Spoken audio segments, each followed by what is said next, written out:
Ready? Everybody, welcome to the first Smart Cafe. Victor, as you all know, is going to be presenting about the art of being a woman, and we're very proud to have Victor host our first Smart Cafe, which hopefully will become a regular thing for us. And here's Victor. Yeah! Like coming out of the stage at that moment. Well, I'm Victor. I'm also known as Autumn Hughes. I perform everywhere. I used to perform anyway. I stopped performing a little while ago. And I would like to have a discussion about the art of being a woman. And I know you're probably thinking like, what does this guy know about being a woman? But, I've studied and I've watched and observed women and their behaviors and mannerisms and what they are capable of attaining because of the mere fact that they are. And it's only women that have that capability. Men don't have the same option unless you transform into a woman, which I take pleasure in doing all the time. Sometimes I'm a blonde, and sometimes I'm a brunette, and sometimes I'm a redhead, and I absolutely live for it. So tonight we're going to talk about the empowerment behind the option of being able to play with your looks and how that can fortify and strengthen your belief in what you can do as a woman. Where should I start? From what I've observed, I've seen that a lot of women have a hard time, being able to express themselves, and through that, when they see women that are, they lash out. So the group of smart cafe talks that I want to be doing, hopefully will not just strengthen your belief in yourself, but also strengthen women's relationship to other women. So, let's talk about the first time I dressed up. It was a hideous mess. And some of you were there, so you know. But, the second time I dressed up, it was a little more put together. And I found out that people respond to you differently when you're a woman. You've been given the gift of subtlety, and men react very, very, very well to subtlety. And not that you have to or need men to react a certain way, but it can work. You know what I mean? I'm terrified, guys. I'm so sorry. You're doing great. You're doing awesome.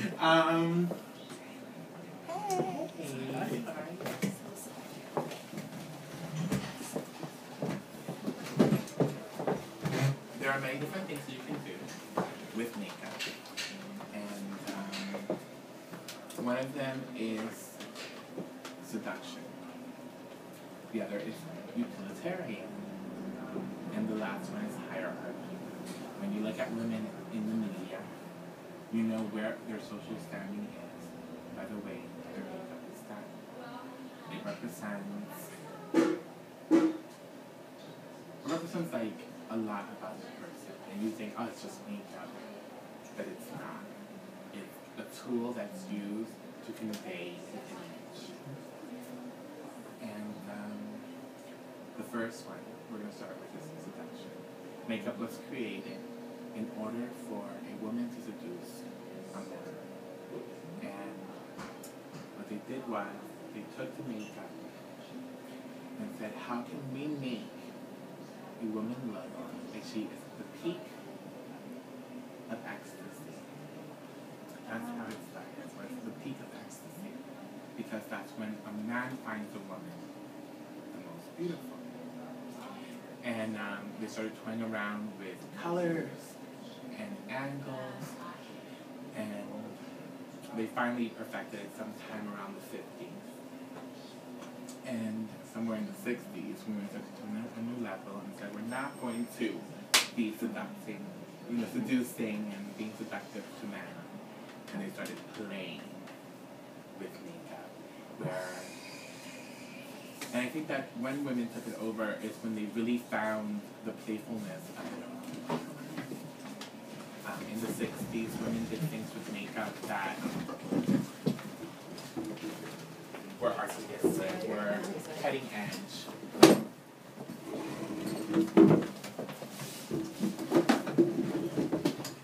And were expressive of who they were and their surroundings, their time period.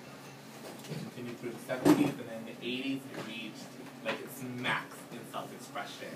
And it was like, what can we do to exaggerate the idealism of a woman? In the 90s, everything became a little more subtle, and it went back to wholesomeness, clean, seduction. Again, we go back to seduction. But that's not what a woman's about. It is a major part, whether we'd like to admit it or not, in the power of a woman. Because through seduction, women have been able and are capable of doing anything and everything they want. And it's not, we have a tendency to think, okay, it's because she's pretty, or she's prettier than I am, she's conventionally beautiful. I am a 6 foot tall, 200 and something, I'm not going to say what it is, man.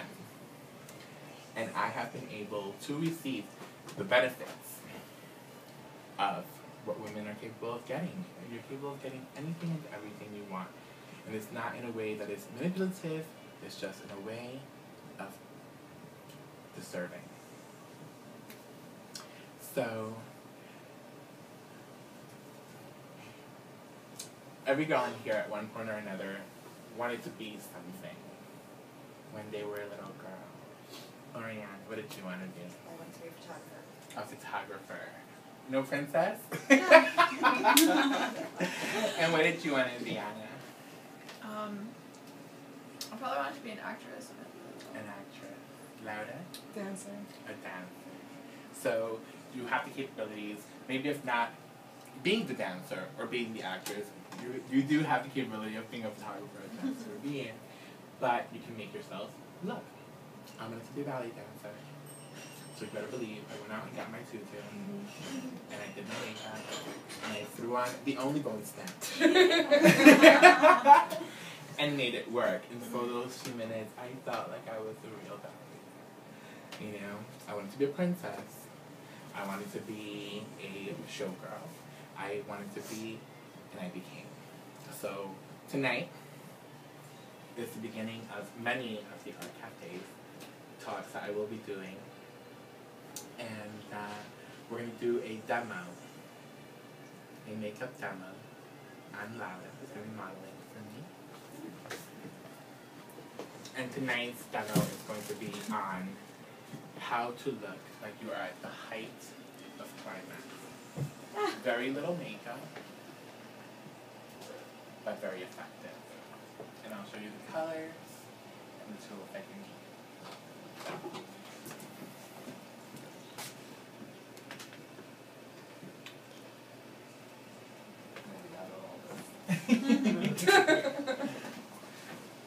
Does anybody have any questions, by the way? Or any comments? Did I hear you right? Did you say you're going to do is that the height of climax? Climax. Okay. Just wanted to double Absolutely. check.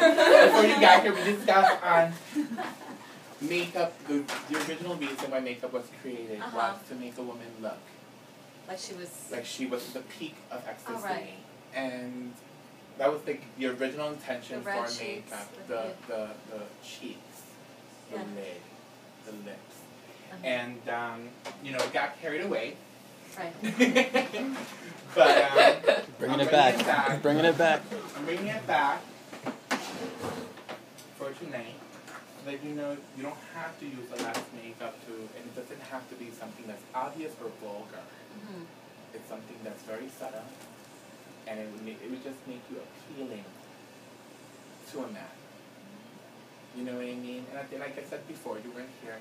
And the whole reasoning is that you don't have to be seducing. You're not going out with the intention of seducing. Why not? No. I'm not. But if you are, it'll work.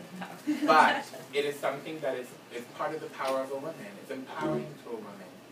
Men react, and I'm not saying, women react in a whole entire different way. Hopefully, with these talks, we can make women unite and embrace and celebrate rather than, hate on each other. But, yeah, why not? If you can get a man to react a certain way, you can enjoy the benefits of being a woman. Let's make it happen. Can I ask a question? Absolutely.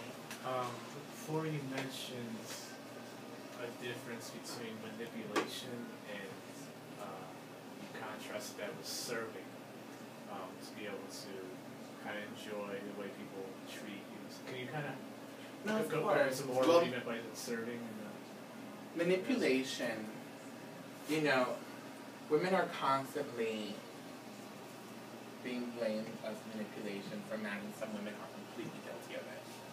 What we're doing is, it's not manipulation, but it's enjoying the benefits without having to consciously be I'm going to. Just enjoy the benefits of women just for being are treated a different way. It's conditioning, I believe, through the years of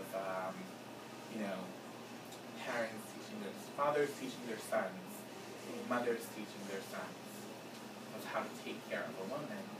So if a man finds you attractive, why not rejoice in the benefits of that? You know what I mean? So it's not manipulating. There's no malice behind it. It's just enjoyment.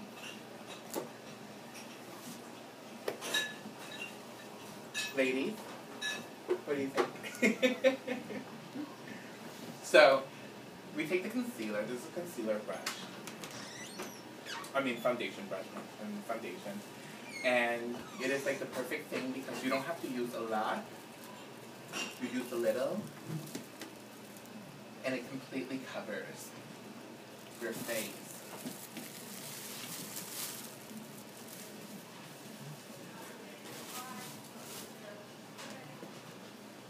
Victor, who do you think did makeup really well as far as actresses? As far as actresses? Who would be your ideal? My ideal palette? Yeah. It depends on in what era. I would say in the 40s, let's go back. In the 20s, it would have to be Clara Bow.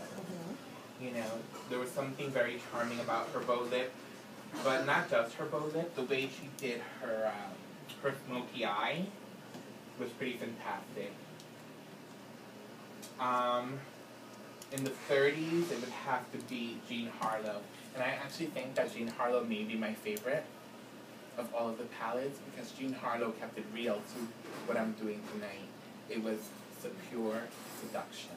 There was nothing, it was exaggerated. We all tend to do an exaggeration of a woman, and it translates from makeup. Then you see it in the 80s, when I said the 80s took it to a whole entire new level, to the implants, and you don't need any of that. You don't. It's all about looking and then feeling a certain way. This sounds so corny. When you hear people say, when you look good, you feel good. Honey, when you look good, you feel good. There are some times when I spend 3.5 hours doing my makeup, and I'm like, I am flawless. Okay, so once I do that, you see it just evens out her face, evens out her complexion. I move on to the paints. Now, everybody's paint is going to be different. No two person is the same. I know Lauda's complexion, so I'm going with a deep pink. On Jennifer, I would use something in a softer palette. On the ladies of Caucasian skin tone, I would use something a little paler because you don't want it to be pink. You want it to just blend in and just warm up.